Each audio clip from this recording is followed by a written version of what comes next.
تمون، اللہ جانتے ہیں جو تم ظاہر کرتے ہو جو تم چھپاتے ہو. قل للمؤمنین یغضوا من ابصارہم.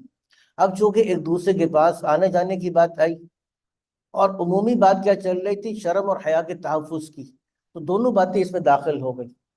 کیونکہ اب آپ جب کسی کے پاس سے آپ کے پاس آنا ہوگا، جانا ہوگا اور تعلقات ہوں گے، تو آتے ہوئے جاتے ہوئے گھروں کے اندر تو اس میں عین امکان ہے کہ خواتین کا مردوں پہ نگاہ پڑ جائے اور مردوں کی خواتین پر نگاہ پڑ جائے.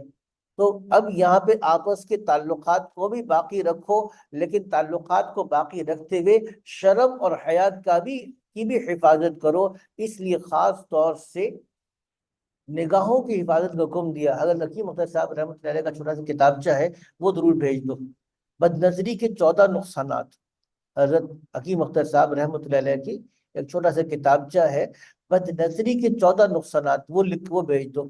یہ ہوم ورک ہے آپ لوگوں کا، یہ آپ لوگوں نے اس پر پڑھ کر عمل کرنا ہے اور اللہ کو بتانا ہے. ٹھیک ہے نا؟ میں نے آپ لوگوں کا معاملہ اللہ پر چھوڑ دیا. اللہ تعالیٰ اللہ پوچھے گا، کہتے ہیں نا اللہ پوچھے گا تم سے اللہ پوچھے گا آپ سے.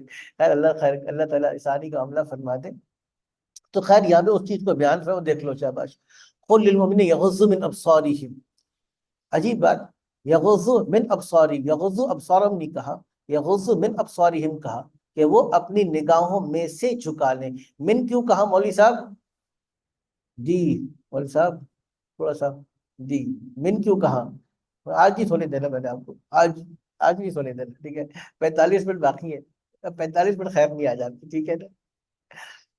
من کیوں کہا مولوی صاحب؟ یغضوا من ابصارہم، کیونکہ بعض اوقات ضرورت سے مستثنا ہے مومنین کے لیے. اب اگر مثال کے طور پر کوئی خاتون علاج و معالجے کے لیے آ جائے تو طبیب کے لیے مجبوری اور ضرورت ہے کہ وہ اس خاتون کو چہرے یا ضرورت کی جگہ کے اوپر دیکھ سکتا ہے.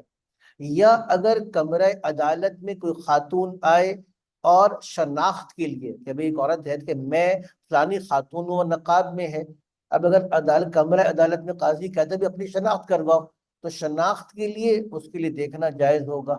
تو کبھی کبھار ضرورت کے موقعوں پر ضرورت کے درجے میں دیکھنا جائز ہو سکتا ہے. اس لیے کیا کہ یغضوا من ابصارہم، اپنی نگاہوں میں سے جھکائیں، کیونکہ بعض صورتیں کون سی ہیں اس جھکانے سے مستثنا بھی ہوں گی، اس لیے من ابصارہم کہا. وَيَحْفَظُوا فُرُوجَهُمْ، اور اپنی عزت و عصمت کی حفاظت کریں. تو چونکہ سلسلہ کہاں سے شروع ہوگا؟ یہاں سے مولوی صاحب وہ اصول فقہ کا قاعدہ سدًا للباب یا سدًا للذریعہ والا قاعدہ معلوم ہو گیا کہ ہر وہ چیز جو انسان کو بے شرمی بے حیائی کی طرف لے کر جائے، تو جتنے مقدمات ہیں زنا کی، وہ سارے کے سارے مقدمات کیا ہیں؟ ان کو بھی ناجائز کہا، اس لیے کیونکہ وہ کیا کرتے ہیں؟ وہ انسان کو گناہ کی طرف لے کر جاتے ہیں. تو گویا کہ ابتدا کہاں سے ہوتی ہے؟ بد نظری سے. انتہا کہاں ہوتی ہے؟ زناکاری کے اوپر. تو دونوں چیزوں کو بیان کر دیا. یغضوا من ابصارہم، اپنی نگاہوں کو جھکائے، ویحفظوا فروجہم، اور اپنی عزت و عصمت کی حفاظت کریں.